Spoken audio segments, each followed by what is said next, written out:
우리 하나님의 말씀, 우리 신약성경 로마서 8장 31절 말씀 보시겠습니다. 우리 하나님의 말씀, 신약성경 로마서 8장 31절 말씀입니다. 차이신 줄 알고 봉독 드리겠습니다. 로마서 8장 31절 말씀입니다. 그런즉 이 일에 대하여 우리가 무슨 말하리요? 만일 하나님이 우리를 위하시면 누가 우리를 대적하리요? 자기 아들을 아끼지 아니하시고 우리 모든 사람을 위하여 내주신 이가 어찌 그 아들과 함께 모든 것을 우리에게 주시지 아니하겠느냐? 누가 능히 하나님께서 택하신 자들을 고발하리요? 의롭다 하신 이는 하나님이시니 누가 정죄하리요? 죽으실 뿐 아니라 다시 살아나신 이는 그리스도 예수시니 그는 하나님 우편에 계신 자요 우리를 위하여 강구하시는 자신이라. 34절까지 우선 봉독 드렸습니다. 우리 로마서 말씀을 우리가 접근하고 이해하려고 하되 성경이 가르치는 그 풍요하고 그 입체적인 그 진리의 성격을 우리가 잘 이해하고 그런 포괄적인 관점에 비추어서 로마서를 이해하는 것이 매우 중요합니다. 하나님은 우리가 상상할 수 없고 예상할 수 없는 그 풍요하고 깊으신 뜻을 가지고 계신 분입니다. 이 광활한 우주를 창조하시고 당신의 영원한 작정하심과 계획을 따라서 지금도 역사의 물줄기를 하나님 한치의 오차 없이 섭리하시는 그 깊고 청량할 수 없는 신비로운 하나님의 역사를 경륜해 가시되 하나님은 당신의 언약 백성들을 향하신 깊고 넓은 사랑을 그리스도 한 분을 통해서 이제 확정을 하신 것인데 그 진리를 우리가 우리의 조브라운 그 이성의 깨달음으로 다 알 수도 없고 우리가 다 사는 날 동안 다 터득할 수 없을 겁니다. 단지 하나님께서 당신을 명료하게 계시해 주신 이 성경 말씀을 우리가 차근차근히 깨달아가며 일용할 양식으로 발견하며 성경이 올바르게 가르쳐 주신 그 진리의 기준을 따라서 우리가 깨닫는 그것을 우리는 참으로 복되고 복된 하나님의 은혜의 선물로 받아들이고 있습니다. 성경이 그만큼 풍요하고 입체적이어서 다양한 측면을 가지고 있고 그 모든 다양한 그 다이아몬드의 여러 다양한 측면들이 다이아몬드 전체를 구성하듯이 그런 다양한 측면들이 총체적으로 한 그림을 그리고 있는 거죠. 그것이 성경이 가르치는 언약의 진리, 하나님 나라의 언약에 관한 진리, 하나님이 보내신 그 아들의 복음, 이것이 이제 성경 전체의 중심 주제입니다. 로마서를 우리 여러 측면에서 이제 봐온 거죠. 타락한 인간이 결코 자기 행위로 구원을 얻을 수 없고 예수 그리스도를 믿음으로 의롭다함을 받는다. 칭의라고 하는 건 너무도 중요한 구원의 도리가 담겨 있습니다. 또 근자에는 누가 하나님 나라의 백성인가, 이방인과 유대인 간에 누가 어떤 조건과 과정을 통해서 하나님 나라 백성이 될 수 있는가, 이 교회 백성, 교회 성도는 누구인가, 이런 교회론적 접근도 있다는 거죠. 또 심지어는 어떤 분들은 로마서가 선교적 목적을 가지고 쓰여졌기 때문에 선교적 관점으로 로마서를 봐야 된다, 이런 주장도 있는 겁니다. 그 다 로마서의 총체적 진리를 드러내는 부분임은 건 분명합니다. 그러나 우리는 이제 로마서를 접근하되 언약의 관점으로 하나님이 어떠신 분인가를 우리에게 계시하기 위해서 쓰여졌다. 그 언약도 하나님 나라에 관한 언약을 하나님께서 창세기 하시고 구약에 모형적으로 이루어 가시되 예수 그리스도 안에서 이제 하나님 나라의 실체로 오신 그분을 통해서 그 예수 그리스도 어떤 분인가를 잘 신약 성경에 드러내심으로 하나님의 총체적 진리를 드러내신다. 그래서 우리는 지금 언약의 관점, 하나님 나라에 관한 언약을 통해서 구약에 그토록 하나님 나라를 이루실 분이 아들 예수 그리스도라고 하는 아들의 복음에 우리가 집중을 하고 있습니다. 한 분 하나님 보내신 그 아들 안에 얼마나 풍요하고 놀라운 진리가 로마서에 지금 개진되고 있다는 겁니다. 우리가 지금 이제 로마서 8장 마지막 부분을 우리가 오늘 이제 정리하고 깨달아가면서 이제 9장, 10장, 11장이라고 하는 이제 의의 기초, 구약 성경 전체를 망라하는 언약사적 기초를 확인하고 이제 로마서 12장으로 이제 그렇게 이제 큰 흐름을 가지고 이제 나가게 되겠는데, 오늘 특별히 8장 내용은 로마서 1장부터 7장 오늘 본문에 이르기까지 그 내용의 중간 결론과도 같습니다. 8장에서 하나님께서 언약을 하신 하나님 나라에 관한 언약을 아들의 방식으로 하시고 그 은혜가 얼마나 큰가를 드러내기 위하여 하나님은 인류를 불의한 가운데 가두셔서 하나님과의 생명의 그 단절 현상 가운데 두셨다는 겁니다. 하나님 아버지를 떠나면 인간이 아무리 노력하고 발부둥 치고 어떤 시도 어떤 노력을 통해서도 하나님 나라가 이루어질 수 없다는 것을 인간의 불의함 속에서 이제 증명을 해 가시는 겁니다. 그래서 인류가 이렇게 고단하고 힘든 세상을 사는 겁니다. 하나님을 떠나서 스스로가 주인 되고자 노력을 하기 때문에 그 자체가 무거운 짐이 되는 거죠.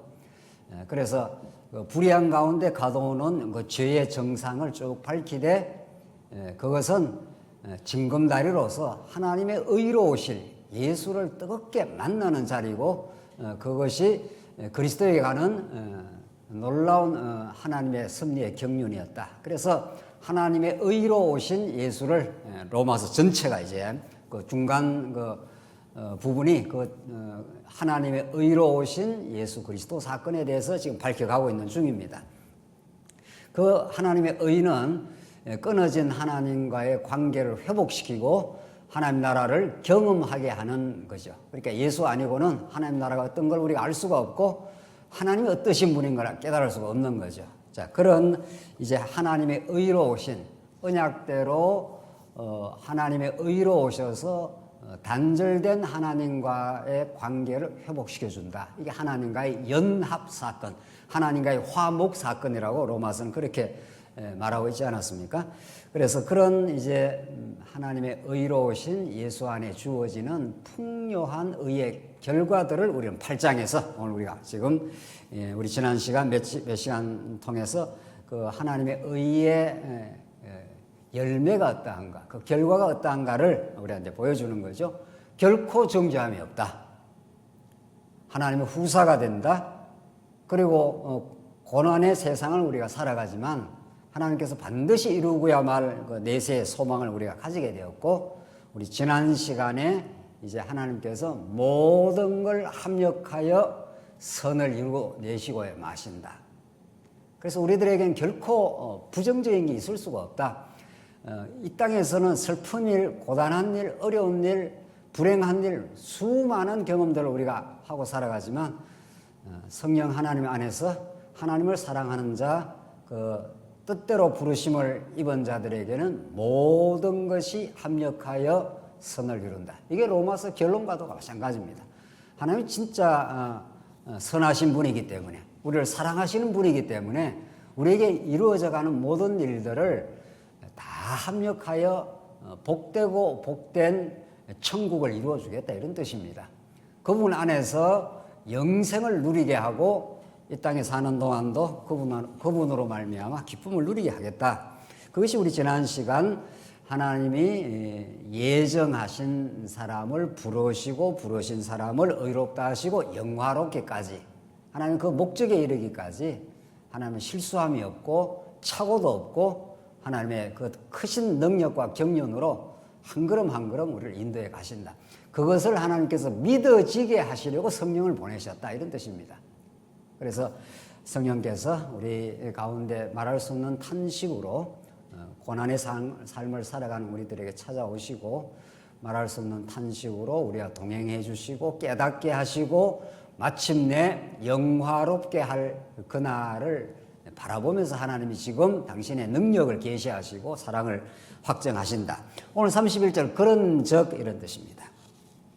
그렇게 하나님께서 반드시 영화로운 그날 새하늘과 새 땅에 이르는 그날의 영광에 이르도록 하나님께서 하실 것인즉 이런 뜻이죠.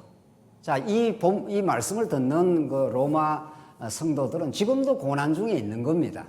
곧 이제 그 밝혀지고 있는데, 현실은 만만찮은 고난의 삶을 하나님께 허락하시고 광야길을 인도하시는데, 하나님이 행하시는 영적인 그 길은, 하나님이 동행하시는 그 영적인 섭리 가운데 우리를 부르신 하나님께서 이미 의롭다 하셨다.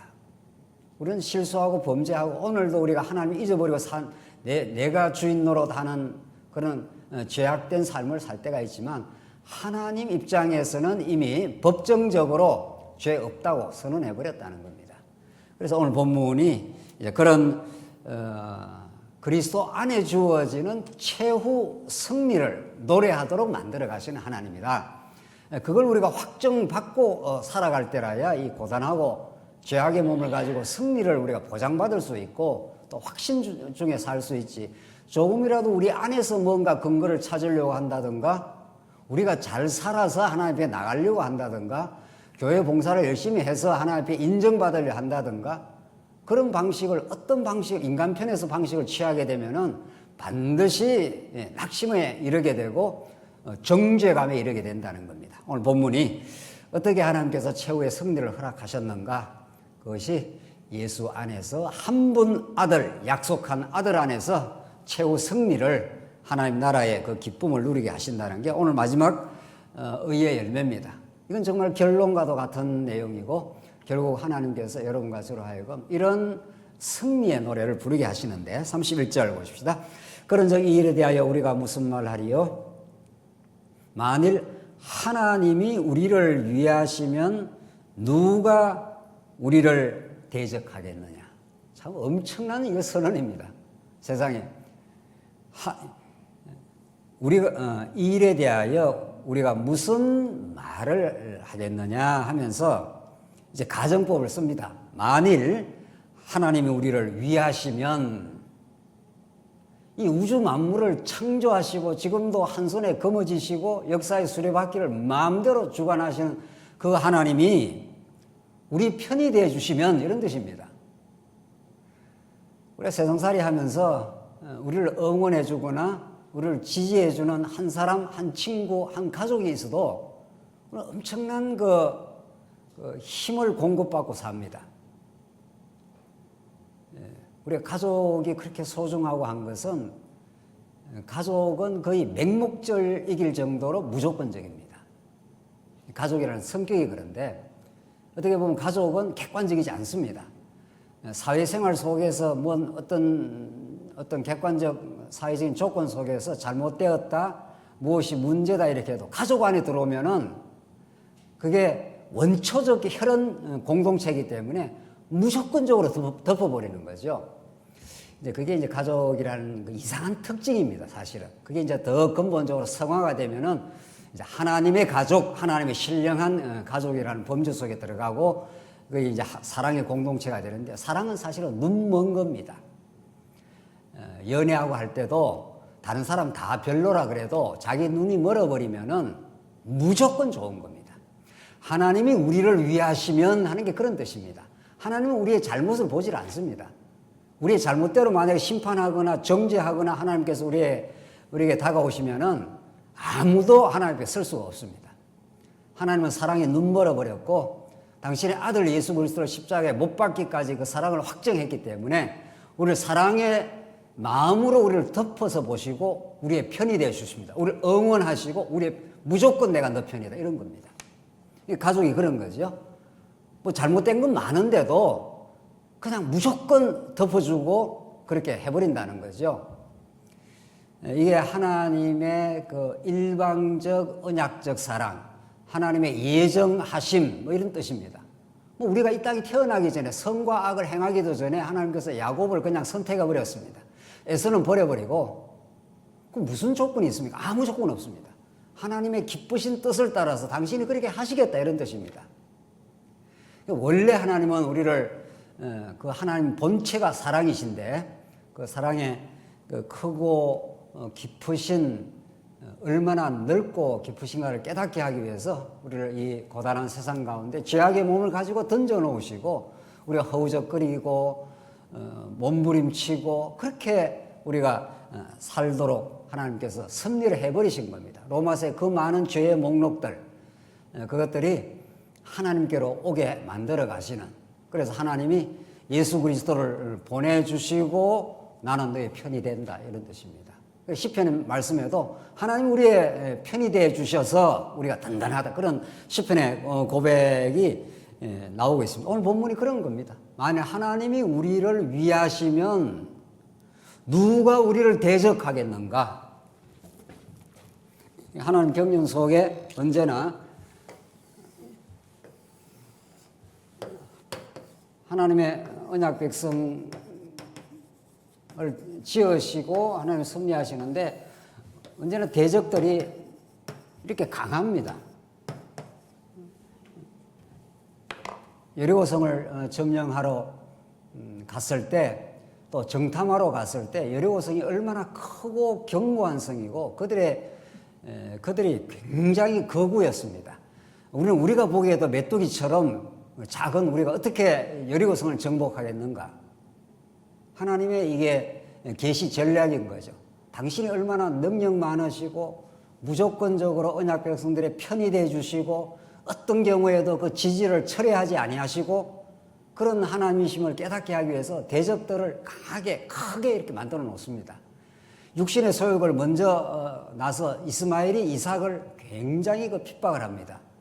우리의 힘으로는 육신의 소욕, 이 죄악의 근성을 이겨낼 수가 없도록 해놨습니다. 그리고 하나님께서 그걸 넉넉하게 이기고 처복종시킬 수 있도록 그 아들 예수를 보내시고 그래서 처복종시키게 해서 아무도 내 아들 건드리지 마 이런 뜻입니다. 그렇게 이스라엘 역사를 섭리를 가시는 겁니다. 바벨론을 누가 당해냅니까?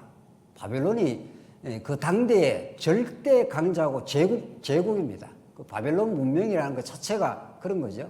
이스라엘 백성은 뭐 조그마한 나라 아닙니까? 못 견뎌내는 겁니다. 하나님께서 바벨론을 무너뜨릴 때 바사라고 하는 페르시아어로는 바벨론보다 더 큰 강자를 등장을 시킨 하나님입니다. 그래서 하나님이 너희들의 편이 되어주마 이런 거죠. 하나님께서 내가 너희 아버지야 이런 뜻입니다. 우리 신약적 용어로 말하자면. 그래서 만일 하나님 우리를 위하시면 누가 우리를 대적하겠느냐? 하나님의 편드심이라는 이 복음의 메시지입니다. 32절 자기 아들을 아끼지 아니하시고 우리 모든 사람을 위하여 내주신 이가 어찌 그 아들과 함께 모든 것을 우리에게 주시지 아니하겠느냐? 이건 하나님의 최고의 그 사랑의 고백과도 같은 그 표현입니다.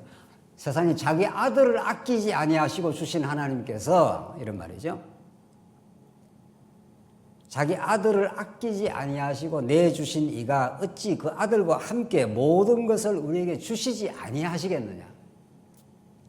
참 세상에 이런 사랑의 고백이 없는 겁니다. 우리는 사랑하면 모든 걸 이렇게 주고 싶어 하지 않습니까? 뭐 자식이 되든 연인이 되든 우리가 인간적 사랑도 사실은 굉장한 겁니다.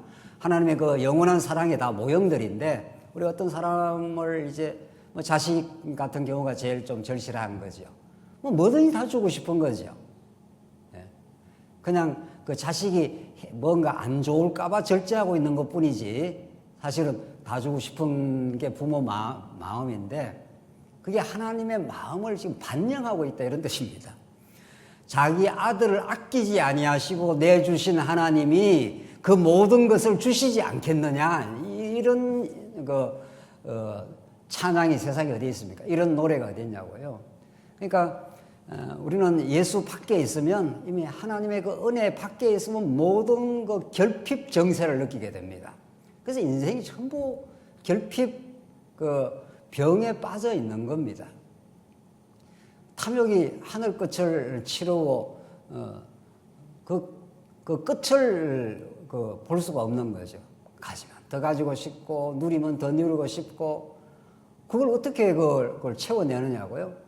농담 삼아 우리 이야기하지만 지구 하나를 주면 지구 하나 더 내놔라 하는 게 인간의 그 탐욕이기 때문에 그걸 채울 수가 없습니다. 그런데 우리가 영적인 진리의 세계, 하나님의 은혜 속에 오늘 본문의 말씀이 우리에게 정언하는 대로 자기 아들을 아끼지 아니하시고 내주신 이가, 십자가에 못 박으신 이가, 이런 뜻이죠. 세상에 아들을 십자가에 못 박는다는 것은 우리가 상상할 수 없는 하나님의 크고 놀라운 사랑입니다. 그래서 우리는 아들의 복음이라는 게 지금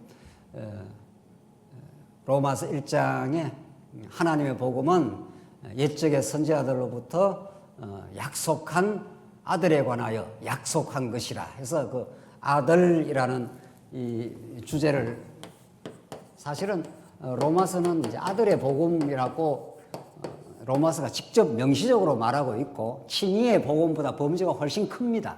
그 아들을 통해서 우리가 의롭다함을 얻는 거니까 그 아들의 복음이라는 게 아들이라는 게 그리스도니까 그런 선지자요 왕이요 제사장이니까 지금 오늘 본문의 말씀은 아들을 아끼지 않고 내주셨다 하는 것은 영원한 제물로 하나님께서 십자가에 못 박았다는 거 아닙니까?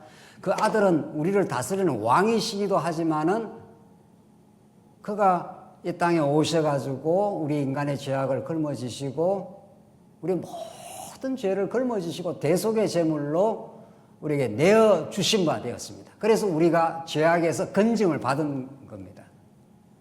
그 크고 놀라운 하나님의 사랑이 있다는 거죠. 그렇게 하신 하나님께서 우리한테 안 주시는 게 있겠냐 이런 뜻입니다. 우리에게 꼭 하나님을 배우고 의지하기에는 부족함이 없습니다. 사실은. 그 예수 믿고 우리가 참 행복하다. 예수 믿고 우리는 세상 사람들과 다른 차원의 삶을 살아간다는 게 그런 뜻입니다. 진짜 예수를 제대로 믿었다는 그 증거가 뭐냐? 신앙생활을 잘한다고 하는 증거가 뭐냐면 내 마음속에 오늘 본문처럼 부족함 없다 이렇게 되는 거죠. 하나님이 다 채워주셨다. 어떤 것도 하나님이 우리한테 부족함 없이 만들어 놨다 이런 뜻입니다. 그게 참으로 믿어지기만 하면 우리는 신앙생활의 진정한 기쁨을 누릴 수 있고 대자유의 세계를 우리가 향유할 수 있습니다. 실제 없는 건 없다는 거죠. 알고 보면은 그 어떤 사람들이 뭐 감사의 제목을 연말이 되면 이렇게 쓰는 그 사람들이 있습니다. 그것도 참 좋은 습관이에요. 우리 일상생활에서 무엇이 우리가 1년 동안 감사했는가, 뭐 건강한 거, 우리 아이들 그래도 크게 아프지 않은 거, 그래도 먹고 산 거, 교회 생활한 거, 이것저것 채워주신 거, 만약에 감사 제목을 쓰면은 수백, 수천 가지를 쓸 수 있습니다. 우리가 영적으로 둔탁해서 그게 안 살아났을 뿐이지 두 눈이 멀쩡한 거, 그냥 걸어 다닐 수 있는 거, 어떤 거 하나도 감사하는 게 하나님이 안 채워준 게 없습니다. 오늘 본문이 그걸 말하는 거죠. 아들을, 당신의 가장 소중한 생명 그 자체를 주신 하나님이 우리한테 어떤 것을 안 채워주겠는가? 다 채워주셨다는 겁니다. 오늘 이게 하나님 나라의 풍요라는 겁니다. 그래서 하나님 나라는 잔치로 비유가 되는데 예수님이 오셔서 많이 먹고 마시고 하지 않습니까? 그게 다 하나님 나라의 풍요함에 대한 그 잔치. 우리가 천국 가면은 부족함 없습니다. 그리고 알고 보면 지금도 부족함이 없습니다. 깨닫기만 한다면은. 자, 3절. 누가 능히 하나님께서 택하신 자들을 고발하리요 의롭다 하신 이는 하나님이시니. 이게 이제 재판의 비유로 하나님이 어떠하신 분인가를 우리 가르쳐 주시는 건데, 우리가 늘 이제 세상의 모든 것들이 영원한 진리, 하나님에 관한 진리에 대한 모형이라고 우리는 이미 그렇게 전제를 하고 들어가지 않습니까? 세상에서 우리가 이 땅에서 많이 행해지는 그 재판정 있지 않습니까? 판사, 변호사, 검사, 이게 세상에서 이루어지는 세상의 정의를 실현하는 방식인데, 그것도 궁극적으로 하나님의 정의, 하나님의 의로우심을 가르쳐주기 위한 일반 계시입니다. 자, 검사라는 건 굉장히 무서운 거죠. 우리가 범죄를 한 사람에게는. 범죄를 안 한 사람에게는 검사가 아무리한테는 뭐 의미가 없는 거죠. 우리가 죄를 안 지었다면. 그러나 죄진 사람에게는 검사처럼 두려운 존재가 없죠. 죄진 사람이 판사 앞에 서면 그건 신적인 존재라고 합니다. 판사가 사형, 집행 이렇게 해버리면 죽는 겁니다. 그러니까 범죄한 사람에게 그 법복을 입은 판사 앞에 나갈 때는, 저는 안 나가봐서 잘 모르겠는데 진짜 뭐 범죄를 했다 치십시다. 뭐 큰 범죄를 해서 판사 앞에 딱 서면, 법복 입고 딱 판사 앞에 서면 그 판사는 신의 존재처럼 느껴진다고 합니다. 왜냐하면 그 사람의 판결 언도가 생명과 사망을 갈라내기 때문입니다. 그 전부 일반 계시입니다. 전부 일반 계시인데, 그래서 검사가 참 두려운 존재가 될 수밖에 없고, 범죄한 자에게는 판사는 신적인 존재입니다. 마지막에 이제 판결을 내리는데 가장 그 범죄한 사람에게 지지해주고 범죄한 사람이 위안을 받을 수 있고 그 마음을 둘 수 있는 유일한 처소가 변호사 아니겠어요? 국선 변호사라도 제대로 된 나라는 그걸 해준다는 거 아닙니까?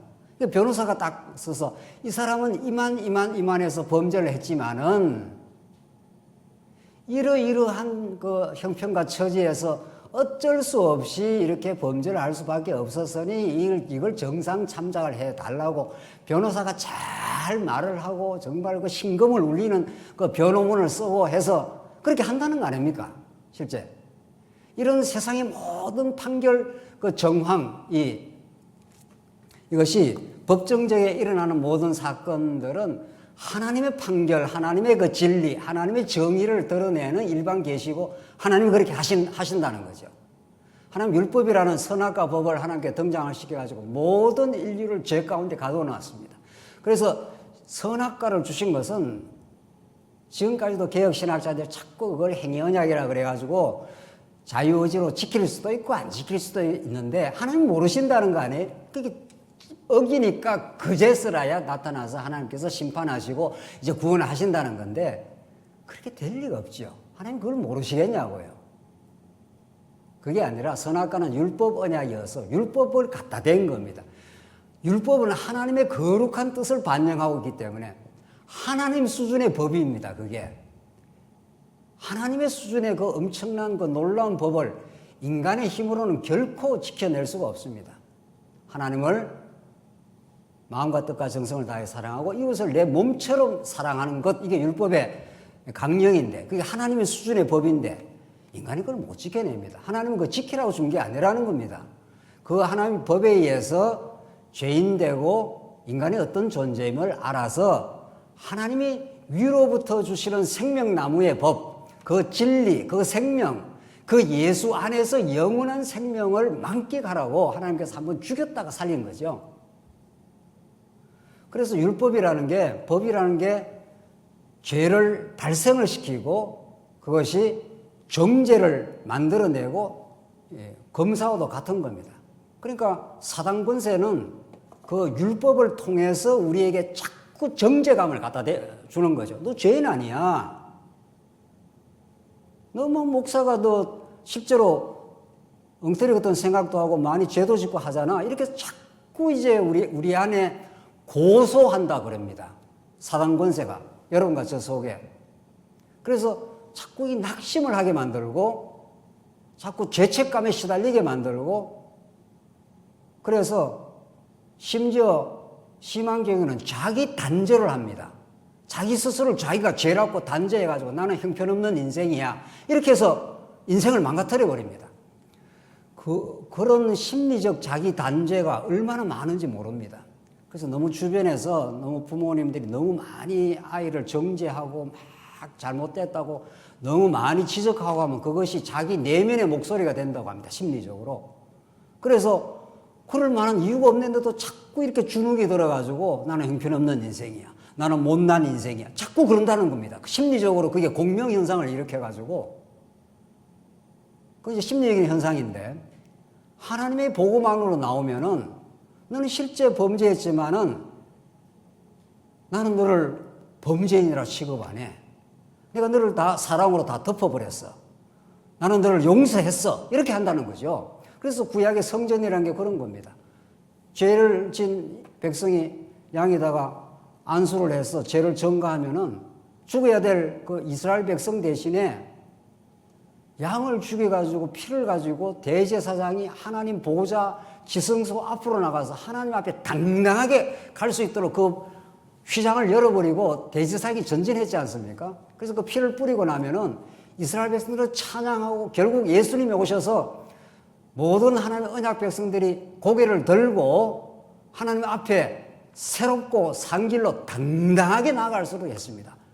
어디 사랑하는 아들이 아버지한테 오면서 뭐 고개 숙이고 들어오냐? 탕자가 그렇게 들어왔지 않습니까? 내가 하늘과 아버지 앞에 죄를 범해 싸우니 하면서 뭐 고개를 떨고 왔죠. 아버지는 그렇게 안 받아들입니다. 아버지가 쫓아가서 얼싸안고 죽었던 내 자식 돌아왔다고 잔치를 벌려라 하고 아버지 품에서 당당하게 설 수 있도록 너는 내 사랑하는 아들 이렇게 하는 거죠. 너는 종의 형체가 아니야.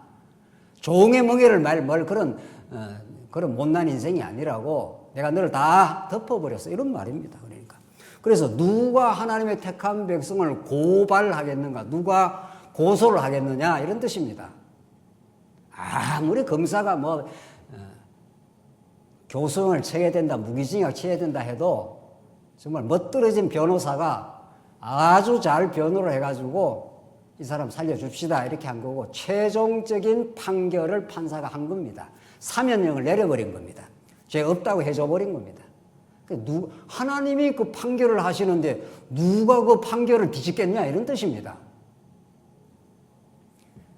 옛날 그 임금도 뭐라 그러죠? 임금 그 내리는 거 있잖아요. 그 사면, 우리 요즘으로 하는 사면 같은 임금이 사면형을 내리면은 어떤 흉악한 죄인도 다 살아나는 겁니다. 하나님께서 오늘 본문 말씀처럼 누가 능히 하나님께서 택한 자들을 고발하게 하겠느냐? 의롭다 하시니는 하나님이시니 누가 정죄하리요? 자꾸 이 사단의 권세가 말이죠. 우리 마음속에 너 죄인이다, 너 못났다, 너 형편없다, 너 이런 범죄했지 않았느냐? 자꾸 그런 것이. 우리 범죄했습니다. 범죄했고 우리 어리석은 부분들이 많지만 그래서 하나님 앞에 서면은 별 볼 일 없는 인생이지만 하나님이 그 범죄한 죄인을 죄 없는 존재로 대속의 제물을 치르고 너는 내 사랑하는 아들이라고 선언해 줬다는 겁니다. 그래서 우리는 하나님 앞에 한없이 겸허할 수밖에 없고 하나님 앞에 내놓을 수 없는 죄인이라는 것을 자각하는 건 중요하죠. 그러나 정죄감을 가질 이유가 없고 죄책감을 이유가 가지 없는 이제는 사랑의 아들의 나라로 옮겨진 하나님의 백성이 된 겁니다. 이게 복음입니다. 그래서 이 확신과 기쁨이 우리의 삶을 새롭게 만들어가고 죄악된 습관을 이기게 만들어주지 자꾸 죄를 자기 자신을 죄인이라고 자꾸 자책하는 것이 죄에서 벗어나게 하지 않습니다. 하나님의 아들로 당당하게 하나님 우리를 용서하셨다고 그 기쁨의 찬양과 감사가 있는 성도는 제 지혜라 해도 안 짓습니다. 하나님과 연합이 되고 하나님의 은혜 속에 기쁨으로 살아가는 사람은 그것이 최고의 행복이기 때문에 아버지 품으로 돌아와서 아버지 안에 있는 것이 얼마나 행복하다는 걸 잔치상을 받아본 탕자가 나가겠냐고요.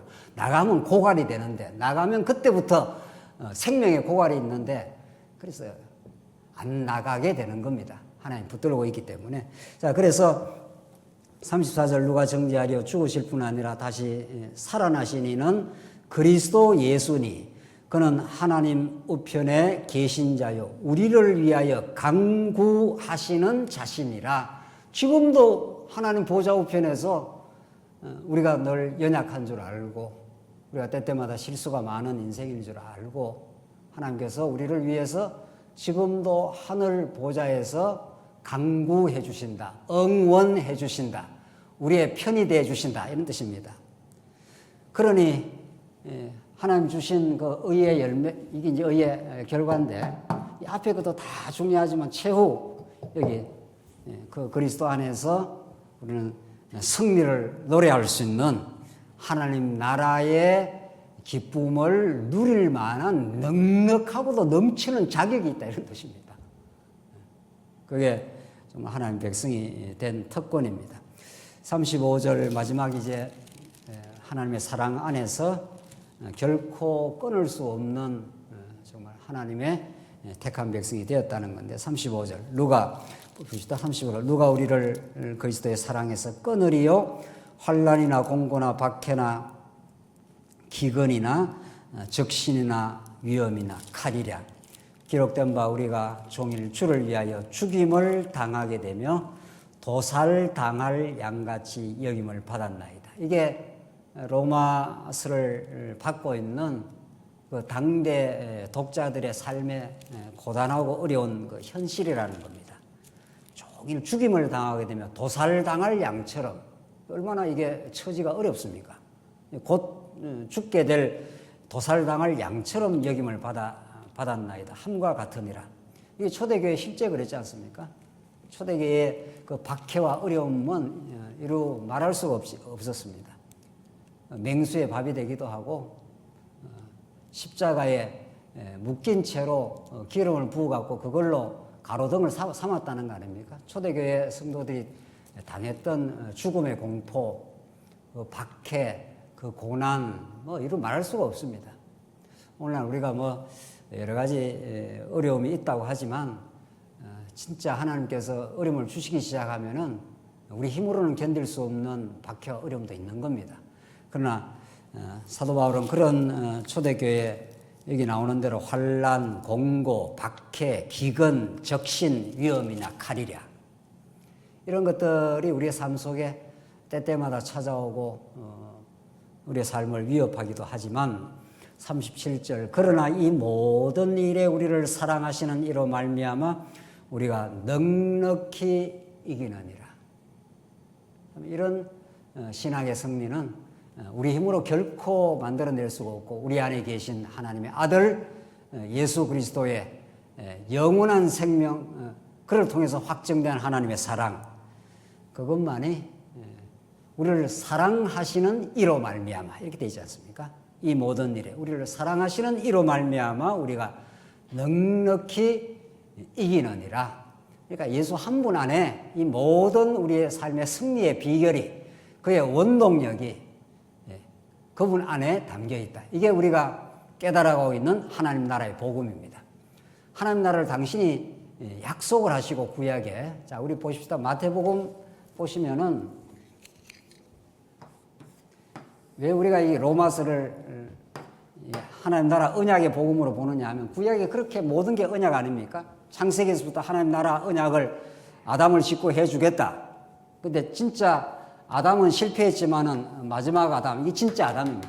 예수 그리스도가 진짜 아담이 오셔서, 그래서 마태복음에서 아브라함과 다윗의 자손 예수 그리스도의 세계라 하는 게, 아브라함에게 하나님께서 세 가지 언약, 하나님 나라에 가는 언약을 하시고 다윗 왕국을 통해서 이루어졌던 것처럼, 이런 말이죠. 마태복음이 그래서 하나님 나라 언약이라는 게 너무 확실하고 분명합니다. 전에는 그냥 우리가 언약에 계보했는데 그게 맞죠. 틀린 말은 아니죠. 그러나 그것은 하나의 뼈대일 뿐이고, 아브라함에게 뭘 약속했습니까? 큰 민족을, 나라를 이루어 주겠다는 겁니다. 큰 나라가 이루어지려면 자손이 번창해야 되고 가나안 땅을 정복해야 되고, 마침내 아브라함의 후손에서 유다 지파에서 왕이 나와야 나라가 이루어질 거 아닙니까? 구약적인.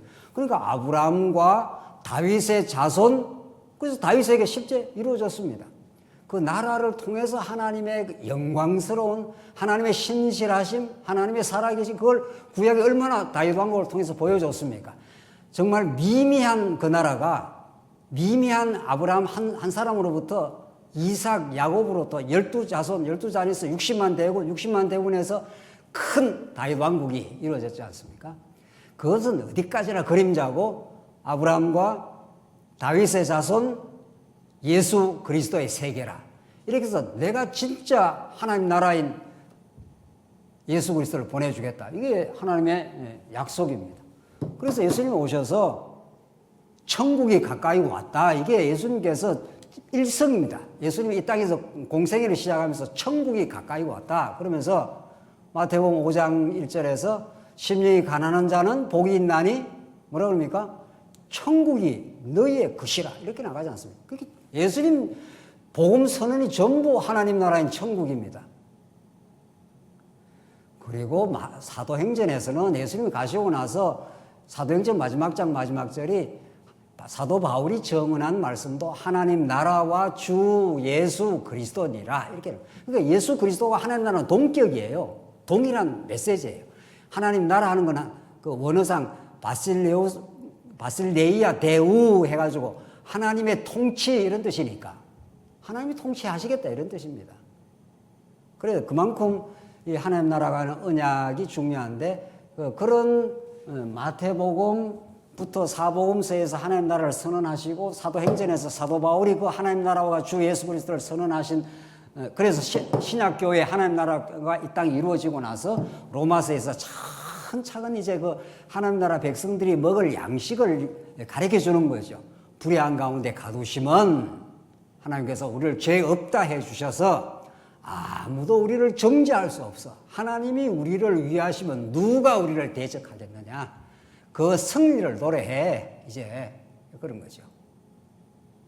실제 범죄 많이 했잖아. 그러나 예수 때문에 우리는 승리한 존재가 되었어. 이런 거죠. 하나님 앞에 우리를 자랑할 건 없지만 영원히 십자가를 자랑하고 예수 자랑하고 하나님을 노래할 수 있어. 이런 거죠. 지금 우리 로마서 8장 마지막 이게 찬양입니다. 그래서 우리가 넉넉히 그분으로 이길 수 있어. 하나님 우리에게 그 믿음을 주시면. 아까 우리 권사님 기도하신 대로 아브라함이 실패도 많이 했지 않습니까? 아브라함이 불순종도 많이 했지 않았어요? 그건 하나님이 이삭을 약속대로 주니까 이건 내가 만들어낼 수가 없어. 도저히. 하나님이 이렇게 살아계심이 분명하고 사랑이 확정되었어. 그러니까 종은 자꾸 염려하는데도 가면 그냥 다 며느리 찾게 돼 있어. 이런 거죠. 여러분과 제가 앞이 뭘 보여서 지금 가고 있는 게 아니라 그냥 하나님이 인도하는 길을 뚜벅뚜벅 걸어가면은 길이 열리게 돼 있고 살게 돼 있고 또 죽게 될 때면 죽게 돼 있고 뭐 그런 거죠. 사실은.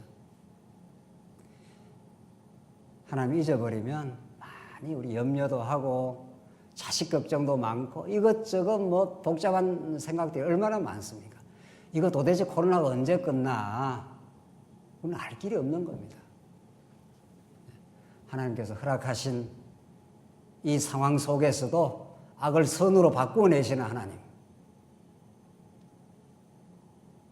우리의 실수를 예수 앞으로 인도해 가시는 그 역전의 드라마를 만들어 가시는 살아계신 하나님. 오늘 본문이 그걸 우리에게 증거하고 있습니다. 결론입니다. 38절 내가 확신하노니 사망이나 생명이나 천사들이나 권세자들이나 현재일이나 장래일이나 능력이나 높음이나 깊음이나 다른 어떤 피조물이라도 우리를 우리 주 예수 그리스도 안에 있는 하나님의 사랑에서 끊을 수 없으리라.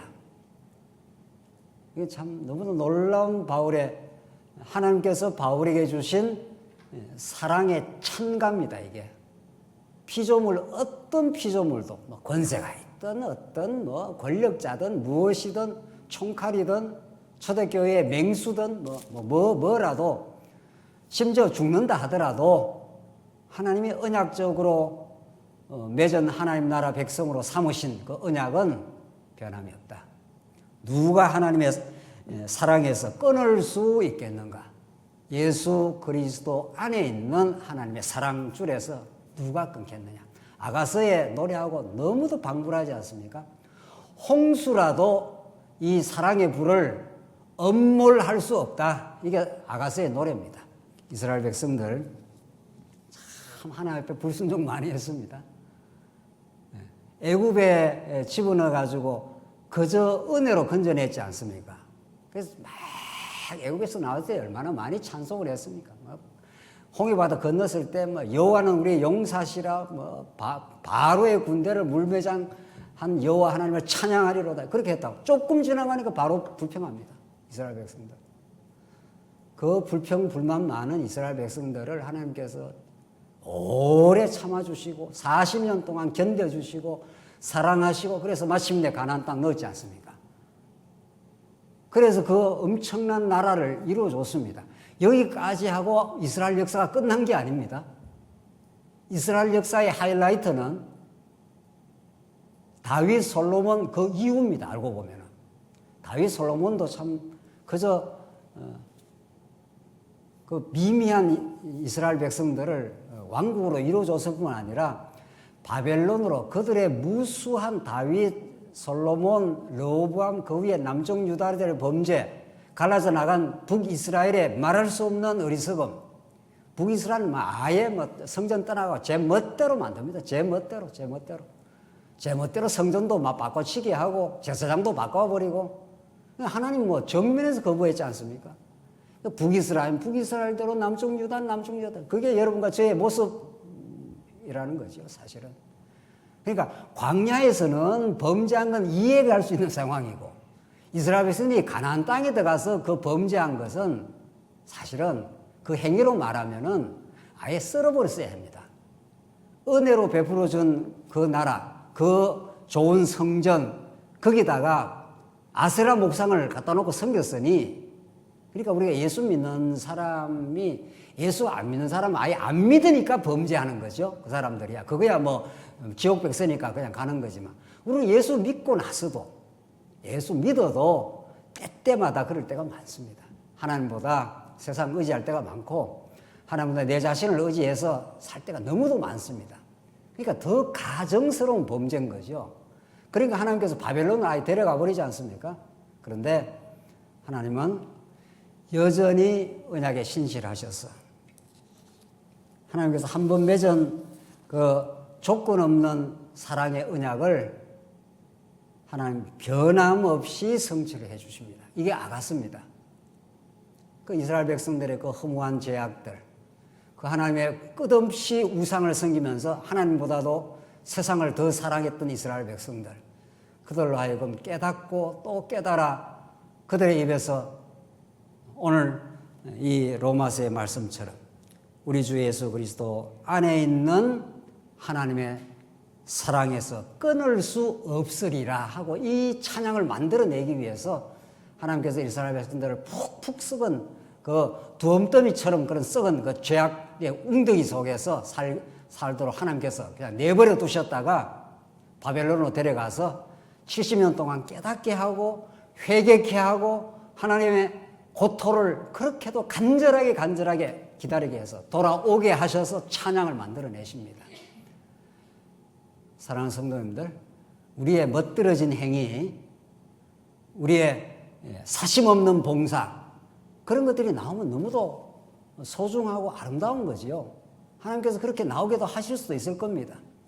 그러나 우리의 많은 실수, 범죄와 어리석음들, 끝없이 자신을 증명하고 싶은 어리석은 생각들, 그럼에도 불구하고 하나님은 바벨론으로 한번 데려갔다가 다시 돌아오게 해서 다시는 우리 자신을 찬양하지 못하게 하시고, 오늘 로마서에 찬양이 2번 나오는데 8장 마지막에서 정말 이 놀라운 하나님 은혜와 사랑에 대한 찬양이 나오고, 마지막에 11장 마지막에서 최고조의 찬양이 나옵니다. 깊도다 하나님의 지혜와 지식에 부요함이 하면서 그 마지막 찬양이 터질 때까지 하나님은 여러분과 저를 이 땅에 두시고 실수한 가운데도 두시고 어리석은 가운데 때마다 두시지만 그 하나님의 은혜 속에 살아왔습니다. 하나님이 당신의 아들을 아끼지 아니하시고 십자가에 못 박아 주심으로 우리가 오늘 이 자리에 서 있습니다. 이제 하나님만 찬양하고 살겠습니다. 이런 우리의 아름답고 고귀한 신앙을 만들어 가시는 이 하나님 나라 언약의 복음, 아들의 복음 안에서 우리가 진정한 찬양과 기쁨이 넘치길 바랍니다. 기도하십시다. 자비하신 하나님 아버지, 은혜를 감사합니다. 또 범죄하고 어리석게 살 때가 많지만 하나님 또 용서해 주시고 덮어주시는, 그래서 우리 주 예수 그리스도 안에서 맺어진 그 사랑의 언약을 끊지 아니하시는 하나님의 신실함 때문에 오늘 이 자리에 저희들 서 있습니다. 그 하나님으로 기뻐하고 그 은혜로 살며 그 은혜의 감격이 있을 때마다 우리 이웃을 참으로 사심없이 섬기는 복된 삶도 있게 하시옵소서. 예수 그리스도의 이름으로 기도하옵나이다. 아멘.